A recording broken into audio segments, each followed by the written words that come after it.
you go to Canvas, all the material that we're having in class is on Canvas, your homework assignments, and I put the calendar up there so you can see what the topics are. It moves really fast. It's like one class per topic, which is crazy actually. But you can kind of see where things are. The midterm's already scheduled on your syllabus, but if you want to just look at that calendar and see where it's coming, that's fine. Like it's up on Canvas. It's an Excel file.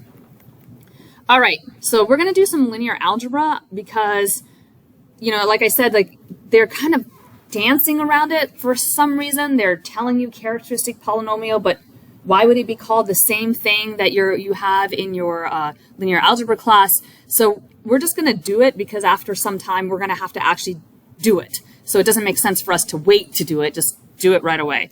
So close laptops if you're taking, unless you're taking notes from them. The second order equations that they talk about is listed in theorem 3.2.1. This is what it looks like. It's got a forcing function, g of t. I call them forcing functions. It comes from something called control theory, where your brakes in your car are a control. So if you tap on it in a certain way, you'd expect your car to slow down and stop. When they build those brakes to do what they're supposed to do, it's a control problem. So that comes from electrical engineering. So G of T oftentimes is force.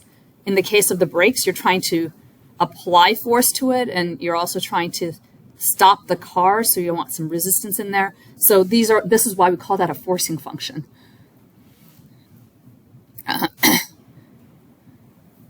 So this is just their notation. They just call the initial condition at 0, y0, and the initial condition at y prime, they label it a y prime with a little 0. All these things are these little y's, they're numbers. So your world here is R2, because you have two-dimensional vectors. I rewrote that last thing, so if you didn't finish writing. So how do you rewrite this in matrix form? I kind of went up to the board and did it quickly the other day, but the first step is to make a change of variables. You set u to be y and v to be y prime. If you had 3 derivatives, you would set u to be y, v to be y prime, and w to be y double prime. You just increase the number of change of variables. So it's the same process.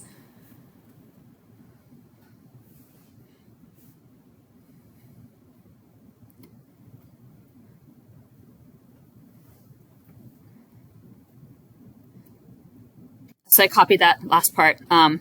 Then you find u prime and v prime. U prime is really v prime, y prime, and that's really v. And you substitute in your new variables in place of the y's. That's the duh equation. And if you had 3 variables or 3 derivatives, you would probably get 2 duh variables, like duh equations. So what you get from that is u prime is v. You have it on your paper, I don't, so I rewrote. This is just the original equations, just so I can look at it when I'm writing on my screen. Do it the same thing for v prime. V prime is y double prime, which is the right-hand side of the second of the equation. I did the subtraction in my head. And then you substitute your variables for the y prime and y. So now you have a v prime that only has u's and v's in it.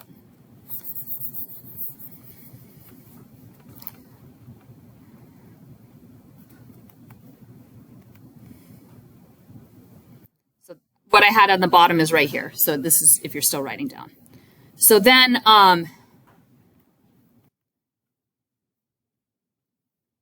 those are your 2 equations. U prime is v. V prime is minus p v minus qt plus g of t.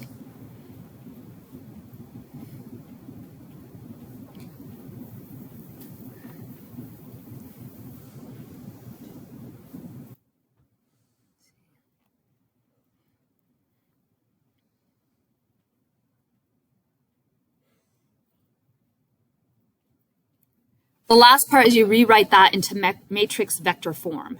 So we have, on the left side is uv with a prime on the outside as a vector. The matrix, we call that the coefficient matrix.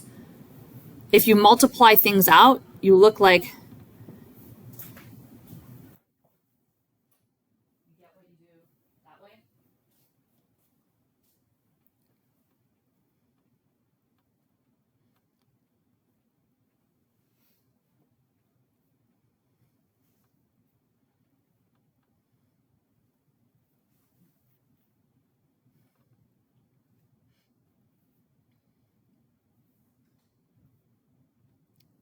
I copied this on the next page so you can still follow it.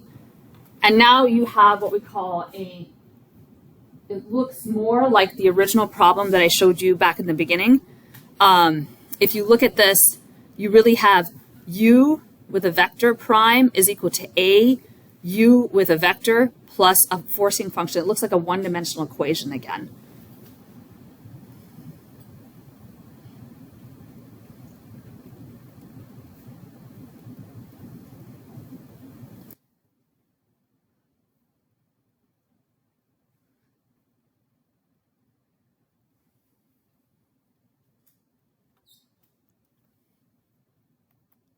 So how do you see that? Well,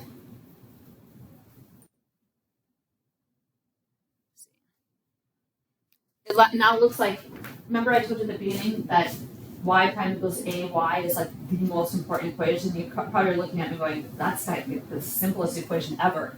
But what I did here is I made this equation look more like that first equation.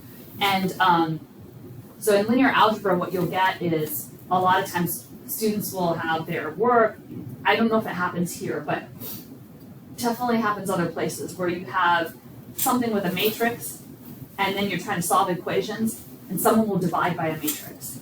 And you're like, oh, you can't divide by a matrix. Like, that doesn't make sense, right? You don't have the commutative law. That's the one thing missing. But everything else is the same as the real numbers. And so really what we're trying to do is we're trying to solve equations with boxes of numbers instead of just the real numbers. And it's actually computationally effective. Every time you hold your phone and you make a picture bigger, you're using a linear transformation to do that. And they're using matrices to run that code. Because if you actually use linear transformations, it'd be a big pain in the butt. So they program these things with matrices. Has anybody taken numerical analysis? That one, you have to use matrices. I don't know why we avoid them in other courses. We should just go there. Colonel Clark and I feel the same way about this. Let's just teach everything with matrices right away. Because then you can solve everything and you don't have to relearn something new. So that's why I'm doing this now, because at some point you're going to have to look at the matrix of coefficients again and again. And now everything will click back to linear algebra. I asked students once in a Calc 1 course, why are you taking Calc 1? And they said, I need it for Calc 2. And then I asked the same thing in Calc 2 and they said, I need it in Calc 3. And my friend who taught here with me at one time said, that's interesting. What do they do with the last math class they ever take? Like, what's the purpose of it? The purpose of taking math classes is that you're building up your toolbox and you're going to use it for something, hopefully. And like avoiding things doesn't help anybody. You're going to use it for something. So you have to kind of just use it. Pre-calc's the worst. You have no idea what that stuff is for. You just open wide and you just slam the stuff into down people's throats. That's a hard class to teach. By the way, here's the initial condition vector. I keep saying this lives in R2 from linear algebra. This lives in R2. This is a vector that belongs in R2. It tells you what space you live in.